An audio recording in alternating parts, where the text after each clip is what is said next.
Hi. We are. Me too. That's what under the influence means, isn't it? So before I get into my question, I don't know if this is real or not, but actually, no, I know it's real. Before you called him, as he was walking up, I'm pretty sure that Esther's physical body eyed me, basically saying, "You're next, so get ready." I really did feel that, so it's pretty epic that I'm sitting in this chair right now. I have a question about, and I think I feel the answer. I want Abraham to verbalize it for me.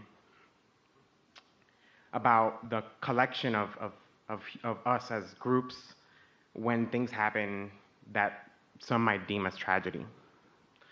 Not to get into too many examples, but whether it be what happened in Orlando with Pulse, or obviously what just happened in a school in Florida, Las Vegas, et cetera, et cetera.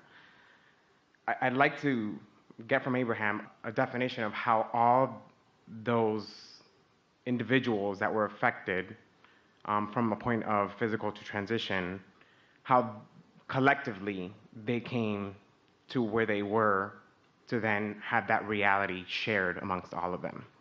When I believe we are in control of ourselves always.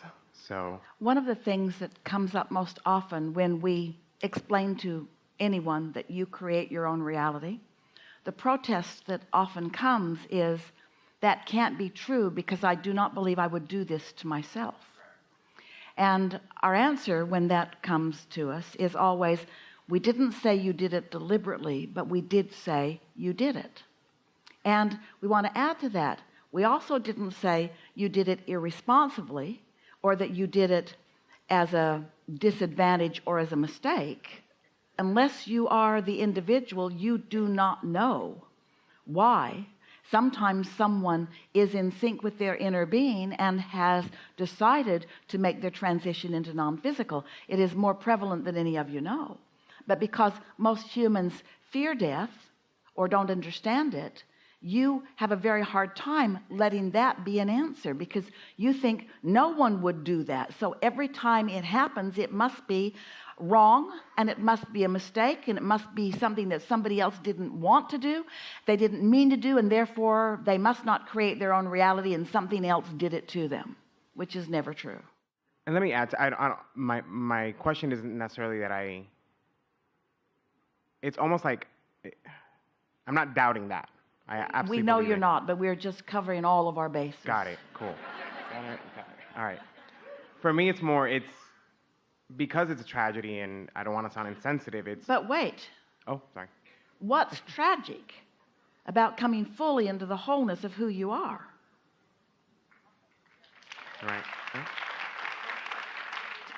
You all come and we teach you to meditate so that you can join the wholeness of who you are, and you think that's a good idea. Why are you nitpicking? And did any of you plan on coming and staying in this body? Well, a lot of you would say, well, I've changed my mind, I've decided to stay. I'm really having a good time. Or I haven't proven myself worthy enough and I'm afraid to go too soon because I might not be ready for what's waiting. You're always ready. You're always ready. So let me rephrase then. The fruitfulness of their transition, as they decided, how did all that collective, energy, Law of attraction. So all those, whether it be the 49 here, if you start paying attention to that, you can see some glimpses of that. But here's the thing about trying to figure out what anybody else's point of attraction really is.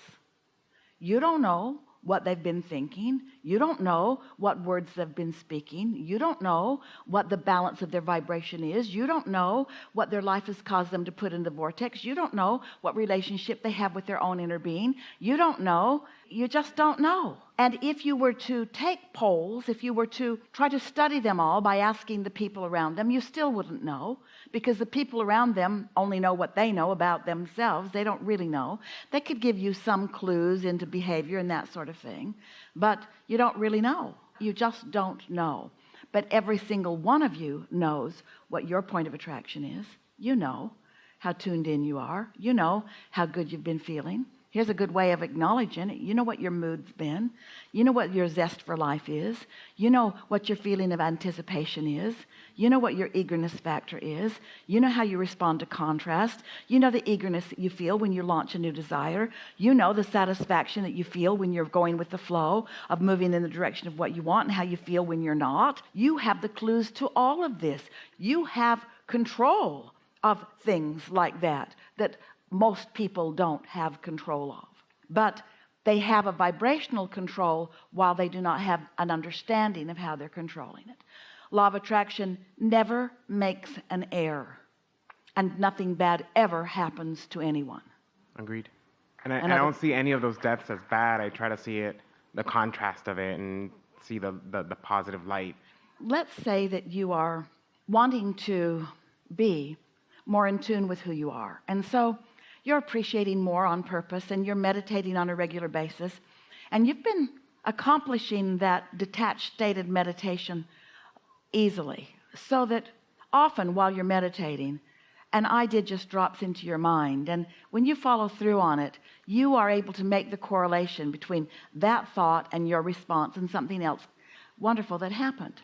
And so you're accustomed to being in the flow, and you've been doing it long enough that you're not just step 1, which is ask, and step 2, understanding that source is answering, but you're step 3, really good at step 3, which means you're step 4, because step 3 is allowing the connection, and step 4 is just being really, really good at it. In fact, you're step 4, really, really good at it. You're so step 4 that when you step into step 5, which means you're back in step 1, it doesn't bother you, because you understand that it all goes together. So you get this, you understand it. And so you're not just feeling the impulses or the thoughts that drop into your mind after quieting your mind so that you know for sure where they're coming from.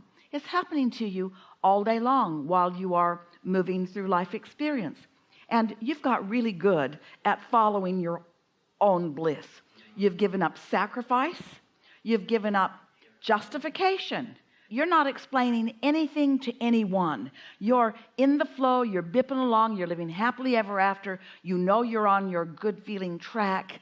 And so you're moving along somewhere, and maybe some friend has asked you to meet them somewhere, and you don't feel like going.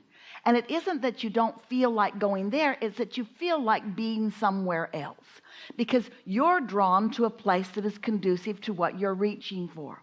But what if you were a different kind of person? What if you were worried about everything? What if you were mad at everything? And you're on your way. You could even be in a blissful moment following your own bliss, and someone might invite you somewhere, and you might not feel like going, but you might go out of sacrifice.